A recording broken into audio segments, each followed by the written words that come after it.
এরে আল্লাহর বান্দা, তুমি চতুর্মুখী দুর্বল, খানার বেলায় দুর্বল, ঘুমের বেলায় দুর্বল, মেধার বেলায় দুর্বল, দুনিয়ার লাইনেও দুর্বল, তুমি আখিরাতের লাইনে দুর্বল। এখন যদি তুমি জান্নাতের পথে চলতে চাও, একা একা চলা যাবে না, তোমার সাহায্য নিতেই হবে। সাহায্য ছাড়া চলার কোনো রাস্তা নাই। তুমি কোরআন পড়তে জানো না, নবীর সুন্নত কোনটা বুঝো না। এখন যারা সুন্নত জানে, কোরআন জানে, তাদের কাছে যেতেই হবে। ওলামায়ে আহলে হকের পরামর্শ ছাড়া চলার উপায় নাই। সাহায্য ছাড়া চলা যাবে না। সাহায্য তুমি কার থেকে নিবারে বাবা? এমন একজন থেকে সাহায্য নাও যার মধ্যে কোনো অভাব নাই, যার পেছনে কোনো স্বার্থ নাই। দুনিয়াতে নজর করে দেখলাম স্বার্থ ছাড়া কোনো মানুষ দুনিয়াতে নাই। আছে? অভাব ছাড়া কোনো মানুষ নাই। বরং টাকা যার যত বেশি, তার অভাব তত বড়। যারা যত বড় লোক, তারা অভাব তত বড়। অভাব গরিবের 100 টাকায় সমাধান হয়, বড় লোকের 1,00,000 টাকায় অভাব সমাধান হয় না। এই স্বার্থ ছাড়া, অভাব ছাড়া একজন পাইবা, তিনি আর কেউ নয়, আমার আল্লাহ। ইয়া আইয়ুহান নাস আনতুমুল ফুকারাউ ইলাল্লাহ ওয়াল্লাহু হুয়াল গনিয়্যুল হামিদ।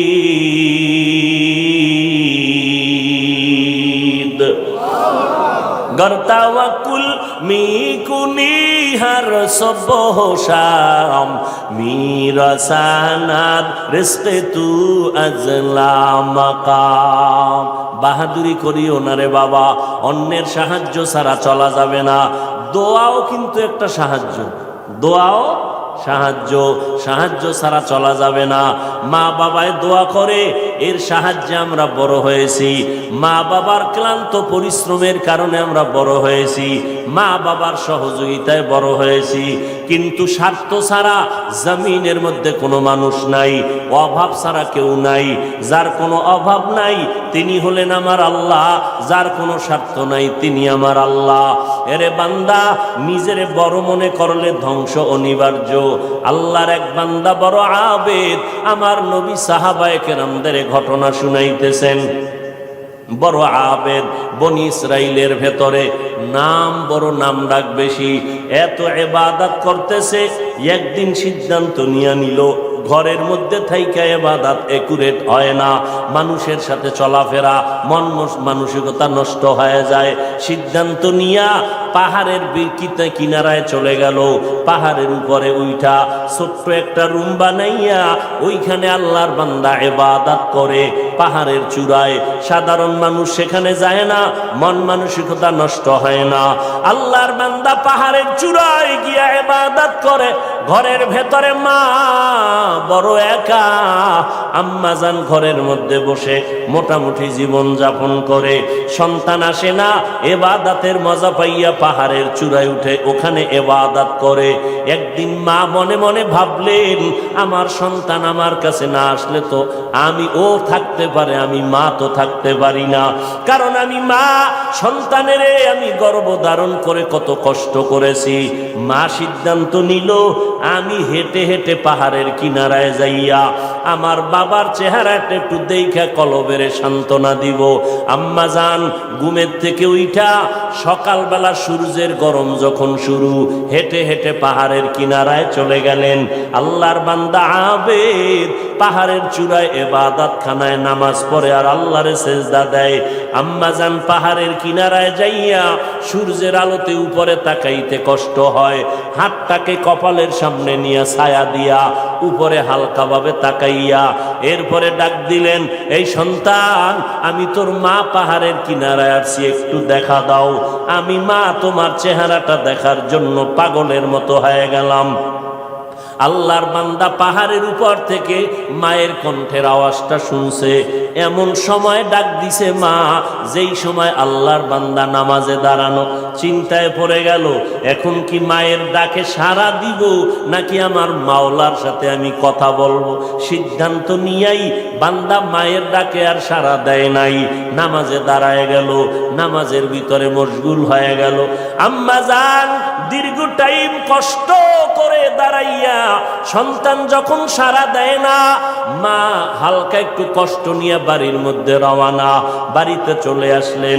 ঠিক আছে বাবা, তুই ইবাদত করো, ওখানে থাক, আমার ডাকে সাড়া দিলি না, দুঃখ নিয়ে চলে গেলাম। মা বাসায় চলে গেল, কিন্তু মায়ের চোখে ঘুম হয় না। সন্তানের প্রতি যে মায়ের এত মায়া, ওই মায়ের সন্তান মায়ের মায়া কখনো বুঝবে না। যদি সন্তানগুলো মায়ের কষ্ট বুঝতো, জীবনে কোনো সন্তান মায়ের কষ্ট দিতে পারতো না, মায়ের চোখের পানি ফালতে পারতো না।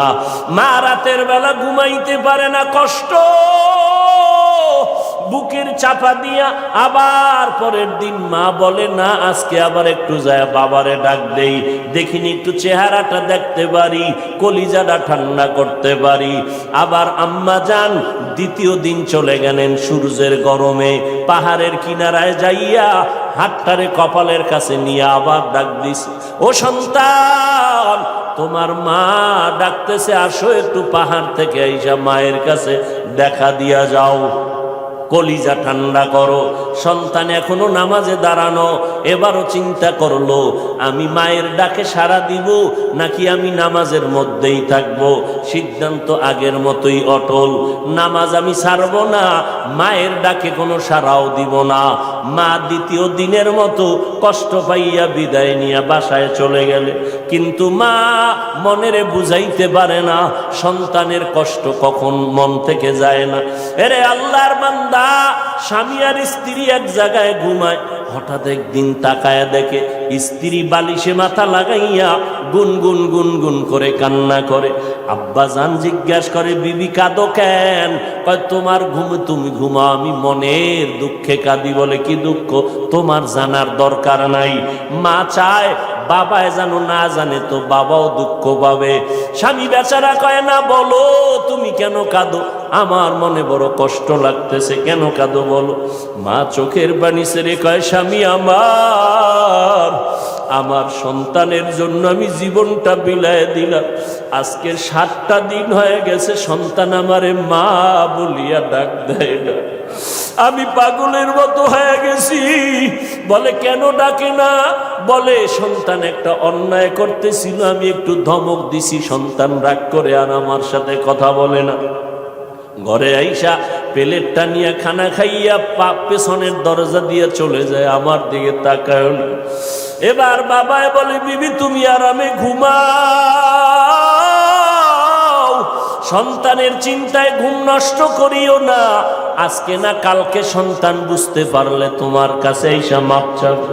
মা ডাক দিয়ে কয়, স্বামী আমার, তুমি আমারে যত বুঝাও, আমি যতবার খানার প্লেট নেই আমি খানা মুখে দিতে পারি না, তোমারে বুঝাইতে পারি না আমার খানার থেকে ঘুমের থেকে সন্তানের মা ডাকে এত মজা। সন্তান যখন আম্মু বলিয়া ডাক দেয়, কলিজা ঠান্ডা হয়ে যায়। ও সন্তানেরা, ওই মা বাবা যারা কবরে রাইখে আজকে বাহাদুরি করো রে বাবা, ওই আল্লাহর বান্দি দ্বিতীয় দিনও কষ্ট পাইয়া বিদায়, কিন্তু রাতের ঘুম নাই, মনের মধ্যে বড় কষ্ট। নবীজি সাহাবায়ে কেরামদের সামনে ঘটনা বলেন আর কাঁদতেছেন, সাহাবায়ে কেরামরাও কান্নার আওয়াজ। মায়ার নবী বলেন, ও সাহাবায়ে কেরাম, ওই মা তৃতীয় দিন আবার চলে গেল পাহাড়ের কিনারায়, যাইয়া ডাক দিছে, বাবা একবার না দুইবার না, তৃতীয়বারের মতো আমি তোমার দরজায় এসে গেলাম, একটু পাহাড় থেকে নাইমা সারা দাও। আজও সন্তান নামাজে দাঁড়ানো, আল্লাহর মোহাব্বতে আর মায়ের ডাকে সারা দেয় না। 2 দিন মা কষ্ট পাইয়া কিছু বলে নাই, চলে গেছে। আজকে কষ্ট পাইয়া আর নিজেরে কন্ট্রোল করতে পারে না, আসমানের দিকে তাকাই একটা কথা বলিয়াই ফেলছে। আসমানের দিকে তাকাইয়া বলে, ও আসমানের মালিক, এমন সন্তান দিয়ে কি হবে আমার, যেই সন্তান আমার 3 দিনের কষ্ট বুঝলো না রে আল্লাহ, আমার মনটারে মানাইতে পারি না, ওর তো একদিন মরণ হবে। তবে আমার একটা দাবি, ওরে তুমি জেনাকারিনী মহিলার চেহারা না দেখাইয়া মরণ দিবা না। কঠিন এক কথা আসমানে লাগাই দিলেন, আসমানে কবুল হয়ে গেছে। মা বাবার দোয়া, বড়দোয়ার মাঝখানে কোনো পর্দা থাকে না, আর সে আজিমে ডাইরেক্ট চলে যায়। এই যুবক, জিরি মাদ্রাসায় বলে আসি, আল্লাহর কসম করে বলে গেলাম, কুতুবদিয়ার মুসলমান, কসমের কথা বিশ্বাস না করলে তোমার ঈমান দুর্বল। আল্লাহর কসম, ওয়াল্লাহি বিল্লাহি তাল্লাহি, 3 বার কসম করে বলে গেলাম। বিশেষ করে যুবকদেরকে বলছি, মরার আগে যদি পঙ্গু হইয়া বিছানায় কষ্ট পাইয়া মরতে চাও, তাহলে মার সাথে বাবার সাথে বেয়াদবি কর, শিক্ষকের সাথে বেয়াদবি কর, মুরব্বীদের সাথে বেয়াদবি কর। আল্লাহর কসম, মরার আগে তুই পঙ্গু না হইয়া মরবি না, লিখে রাখ। আমার কথাটাকে যদি অবিশ্বাস করো, তোমার ঈমান চলে যাবে, কারণ আমি 3 বার কসম খেয়ে বলে গেছি। এখন তুমি পণ্ডিতেরা প্রশ্ন করবা, হাফিজ সাহেব তুমি মনের রাগে বললা না, তুমি দলিল নাও। ক্বালান নবিয়্যু সাল্লাল্লাহু আলাইহি ওয়া আলিহি ওয়া সাল্লাম, ইসনানি ওয়াজ্জিলুহুমাল্লাহু ফিদ দুনিয়া আল বাগয়ু ওয়া উকুকুল ওয়ালিদাইন, আও কামা ক্বালান নবিয়্যু আলাইহি সালাতু ওয়াস সালাম। আল্লাহর নবী বলেন, 2টা অন্যায় দুনিয়াতে এমন আছে, যেই 2টা অপরাধ করলে মরার আগে জমিনে শাস্তি হবে। কয়টা অন্যায়? কি আপনাদের খারাপ লাগতেছে? মোনাজাত দিয়ে দিব? আমার তো কষ্ট, অনেক কষ্ট, মাইকটাও সুন্দর না, তারপর আপনাদের মহব্বতে কথা বলতেছি গলা ফাটাইয়া, কি করার। এরপর আপনারা বসলে একটু আমি কথা ফিনিশিং দিয়ে আসতেছি, আর একটু সামনে আগাবো। আল্লাহ সবাইকে কবুল করেন।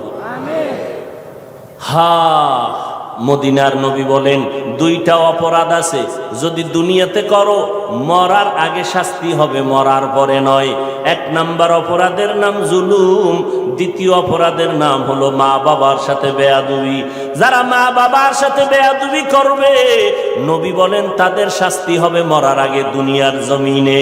যারা জুলুম করবে, ওস্তাদের ইজ্জতের উপর আঘাত করবে, ভাইয়ের উপরে জুলুম করবে, বোনের উপরে জুলুম করবে, প্রতিবেশীর উপরে জুলুম করবে, গরিবের উপরে জুলুম করবে, এই জালেমের বিচার আমার আল্লাহ মরার আগেই করে নিবেন। ও আল্লাহর বান্দারা, মা যখন কথাটা বলেই ফেললেন, আসমানে কবুল হয়ে গেল। কি বরদোয়া করলেন? মা গেছেন, ভুলে গেছেন? জেনাকারিনী মহিলার চেহারা না দেখাইয়া মারবা না। মা কিন্তু কঠিন কয় নাই, যদি কইতো জেনা না করাইয়া মারবা না, তো আরো কঠিন হয়ে যাইত। মা একটু পাশ কাটায় বললেন, ও জেনা টেনা করবে না, কিন্তু জেনাকারিনী মহিলার চেহারা দেখে মরবে, এটাও একটা অভিশাপ। এক তো মহিলা দেখবে না, কারণ আমার বাচ্চা তো ইবাদত করে পাহাড়ের চূড়ায়, সে কোনো নারী দেখবে না, কিন্তু দেখতে গেলেও জানো নামাজি না, একটা জেনাকারিনী নারী দেখে। পুরা বনি ইসরাইলের মাঝে প্রশংসা, পাহাড়ের চূড়ায় আল্লাহর বান্দা এত পরিমাণে ইবাদত করে যে তার ইবাদত আল্লাহর প্রতি এতটা অগাধ বিশ্বাস, পৃথিবীর কেউ তাকে আল্লাহর থেকে বিন্দু পিছপা ঘটাতে পারবে না, গাফেল করতে পারবে না। ওই এলাকার এক সুন্দরী মহিলা, রূপসী, সে কয় এত প্রশংসা তারে কেউ আল্লাহর থেকে আলাদা করতে পারবে না। কয় না, কেউ পারবে না। কয় আমি পারবো না। সুন্দরী মেয়ে বলে আমি পারবো।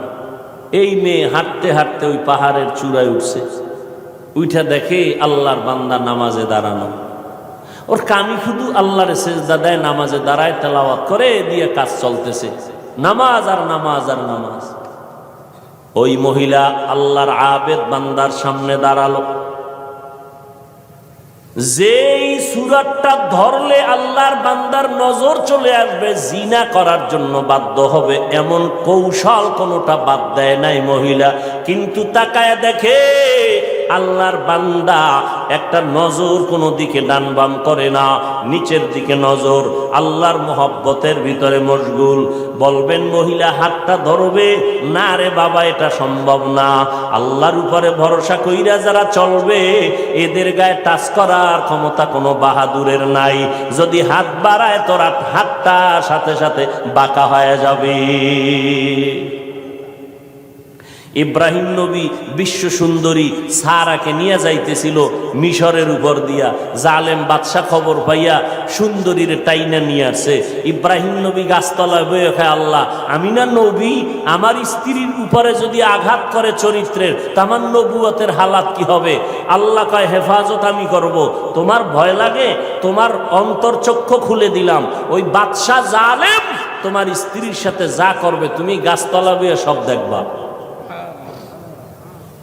জালেম নিয়া আসল রুমের মধ্যে ঢুকাইয়া যখন হাত বাড়াইছে, হাতটা বাঁকা হয়ে গেছে, অবশ হয়ে গেছে, একবার, দুইবার, তিনবার। পরে বেডি ইব্রাহিম নবীর স্ত্রীর কাছে মাপ চাইছে।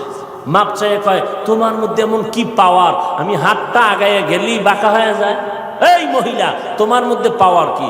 আমার মধ্যে কোনো পাওয়ার নাই, একটা পাওয়ার, আমি আল্লাহর একজন নবীর স্ত্রী। তাই নাকি? বলে হ্যাঁ। কই সে নবী? বলে গাছতলায়। ডাকো, সম্মানের সাথে ডাকো, মাফ করে দাও আমাকে, অন্যায়ের থেকে মাপ চাইলাম।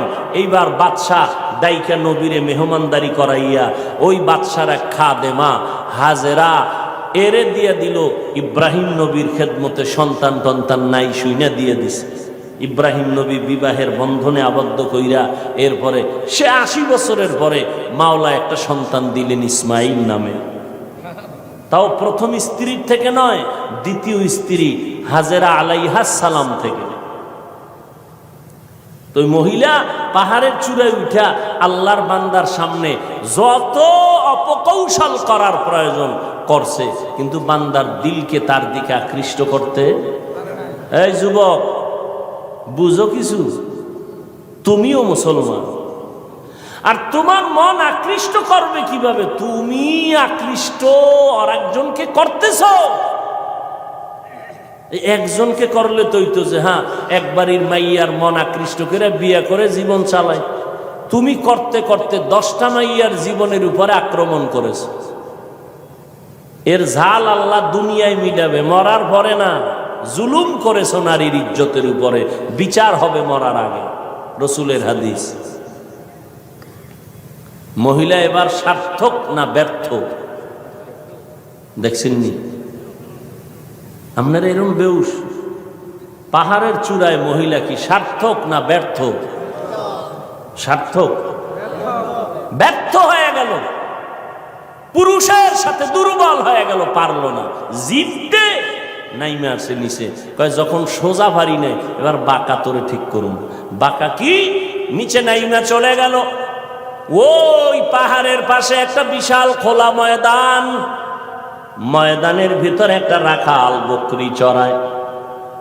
ওই রাখালকে ধরলো, রাখালের সামনে যাইয়া অপকৌশল করে রাখালের সাথে জিনা করেছে এই নারী। একটা ছেলে সন্তান হয়ে গেল। ছেলে সন্তানটা হাতের মধ্যে নিয়া ওই বেশ্যা নারী এলাকায় ঘুরে আর কয় বাচ্চা হলো ওই পাহাড়ের চূড়ায় আবেদওয়ালা বান্দার বাচ্চা। দেখছেননি কারবার? ঘুমাইতেছেন আপনারা না? হ্যাঁ, যে ওয়াজ চলে এত পুরান ওয়াজ আপনারা সবাই জানেন, ঘুমাইলেই হয়। বাচ্চা কার জানেননি? কার কার? আর মহিলা প্রচার করে কার? আল্লাহ জানেনি। মায়ের বরদোয়া একদিক, ওদিকেও আল্লাহর কাছে কাঁদতেছে। দুই দ্বিমুখী সংঘর্ষ চলতেছে। একদিকে মা কইছে যে না কারিনী মহিলার চেহারা দেখাও, ওদিকেও আল্লাহরে ডাকতেছে যেন ইজ্জত নষ্ট না হয়। মহিলা যখন এই বাচ্চা নিয়ে মানুষের কাছে কান্দে আর কয় বাচ্চা ওই তোমরা আবেদের, তোমরা যার এত গুণগান গাইছো ওই বাচ্চা, জিনার বাচ্চা, অবৈধ বাচ্চা। মানুষ সব শুই না, যারে এত কলিজা দিয়া ভালোবাসি তার অবস্থা এই, লাঠি টাঠি নিয়া এবার পাহাড়ে উঠা, আরে ফিডা খানকা টানকা সব ভেঙ্গে যখন আল্লাহর বান্দার উপরে আঘাত শুরু করেছে, বান্দা বলে তোরা আমার গায়ে হাত দাও কেন? বলে এই খবর। তাই নাকি? বলে হ্যাঁ, আল্লাহর জাতের কসম আমার দ্বারা এমন কোনো অপরাধ হয় নাই। কে বলেছে? আমগো এলাকার সেই রূপসী নারী, তাকে ডাকো। এবার জেনাকারিনী মহিলাকে ডাকা হলো। জেনাকারিনী মহিলাকে ডাকার পর আল্লাহর বান্দা আবেদের সামনে জেনাকারিনী মহিলা দাঁড়ানো। মা কইছে আল্লাহ আমার সন্তানের জেনাকারিনীর চেহারা না দেখাইয়া মরণ দিও না। এই ঘটনা শুনে জেনাকারিনী মহিলা বাচ্চা নিয়ে হাজির। আল্লাহর বান্দা সিজদায় পড়ে কান্না করে কয় আল্লাহ তুমি আমারে মাফ করিয়া দাও, উম্মতের সামনে তুমি সত্যটারে জাহের করে দাও, সত্যটারে তুমি প্রকাশ করে দাও, ইজ্জতের হেফাজত করো। নামাজ পড়ে কান্নাকাটি করে দোয়া করে এইবার মহিলার সামনে দাঁড়াইল। মায়ের বরদোয়াটা এইবার কবুল হয়ে গেল। এইবার মহিলারে কয় তুই নাকি আমার বিরুদ্ধে বলেছো? কয় হ্যাঁ। কি বলছো? কয় বাচ্চা তোমার। কয় নাউযুবিল্লাহ, বাচ্চা আমার? বলে হ্যাঁ। দে বাচ্চা আমার কোলে দে। আল্লাহর বান্দা বাচ্চাটা কোলের মধ্যে নিয়া এরপর বাচ্চারে একটু হাত স্পর্শ করে কয় এই বাচ্চা তুই বল। বাচ্চা তো দুধের মাত্র বাচ্চা, কথা বলতে পারে না, বল তোর বাপকে। মুহূর্তের মধ্যে বাচ্চার জবান খুলে গেল। বাচ্চা বলে আমার বাপ হলো রাখাল। আমার বাপকে?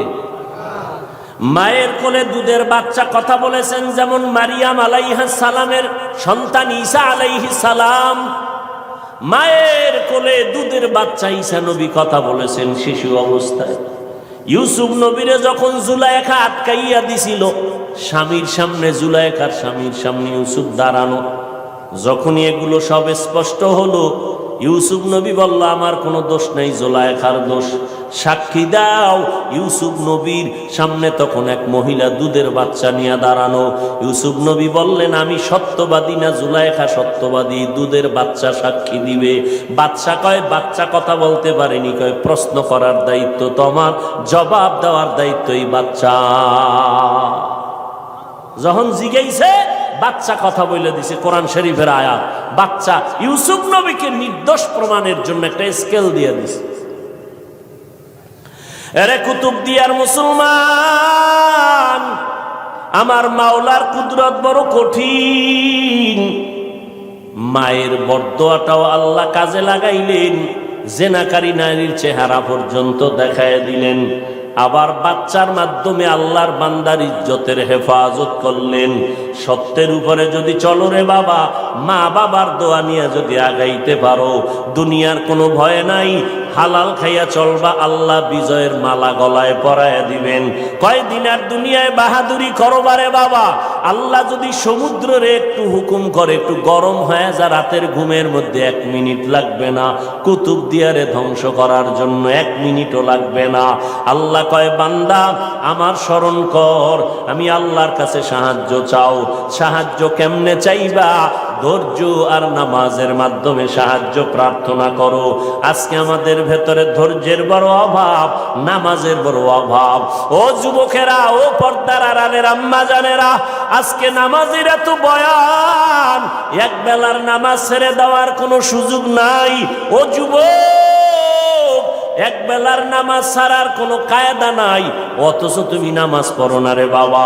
আজকে আমি তোমাকে কিন্তু এই কথা বলি নাই আমগো মতো হুজুর হইয়া যাও, পাঁচকল্লি মাথায় দাও একবারও বলি নাই, কওমি মাদ্রাসায় পড়ো তাও বলি নাই, স্কুলের লেখাপড়া বন্ধ করো তাও বলি নাই। বরং বাবা তুমি চাকরি করো, ব্যবসা করো, স্কুল কলেজে পড়ো, কোনো বাধা নাই। ওখানে থাইকা আল্লাহর হুকুম নবীর তরিকা মতো নামাজ পড়ো, মা বাবার দোয়া নিয়ে সামনে লাগাও, ওলামায়ে কেরামের পরামর্শ নিয়ে চলো, নবীর সুন্নতের মালা গলায় লাগাও। খবরদার, কপাল পোড়া যদি হইয়াই থাকো তাহলে কিন্তু তোমার কপাল দুনিয়াতেও শেষ, আখিরাতেও শেষ। কিছু কপাল পোড়া এমন আছে, বুঝাইলে উল্টা আমারে বুঝানোর চেষ্টা করে। যদি কই ভাইজান টুপি কেন পরো না, ও তো বলা দরকার ভাই হুজুর টুপি মাথায় দেওয়া দরকার, নবীর সুন্নত। এটা তো কোনো পিসাবের সুন্নত না, নবীর তরিকা। হুজুর আমি পারি না, দোয়া করবেন, চেষ্টা করব। কিন্তু কিছু নেমক হারাম বেপরোয়া আল্লাহর বান্দা, এদের জবাবটা এমন অহংকারী জবাব। কয় হুজুর টুপি মাথায় না দিলে অসুবিধা কি? টুপির মধ্যেই কি ইসলাম? দাড়ির মধ্যেই কি ইসলাম? পোশাকের মধ্যেই কি ইসলাম? এই রকম বেপরোয়া আল্লাহর বান্দা নবীর দুশ্মন আছে না নাই? টুপির মধ্যে ইসলাম নাই, দাড়ির মধ্যে নাই, পোশাকে নাই, পর্দায় নাই, হালালে নাই, তো ইসলাম কই? সমুদ্রের তলদেশে। বিনয়ী হয়ে যাও রে বাবা, নিজেরে ছোট বানাইয়া চলো। কোন আলেম যদি বলে বাবা নামাজ কেন পড়ো না, তোমার জবাব থাকবে হুজুর নামাজ অবশ্যই পড়া দরকার, আমি চেষ্টা করি পারি না, একটু দোয়া কইরা দেন সামনের থেকে যেন নামাজ ধইরা ফালাইতে পারি। বিনয়ের সাথে দোয়া চাওয়ার চেষ্টা করো, অপরদিকে মা বাবার দোয়া নিয়ে আগাও। ও যুবক ভাই, আমি তোমারও সামনে উদাহরণ পেশ করি, সব জায়গায় বলি, তোমার মতো যুবক পাঁচ বেলার নামাজ পড়ে, এই জমিনের মধ্যে স্কুল কলেজে ভরিয়াও নামাজ পড়ে আছে না নাই? ভাইরা আমার, পাঁচ বেলার নামাজ পড়ে অভাব নাই। তোমার আমার মতো যুবক সন্তান নবীর তরিকা মতো চলে, চাকরি করে, ব্যবসা করে, অভাব নাই। আল্লাহর মোহাব্বত নিয়া আল্লাহর কাছে তওবা করো, তওবার দরজা খোলা।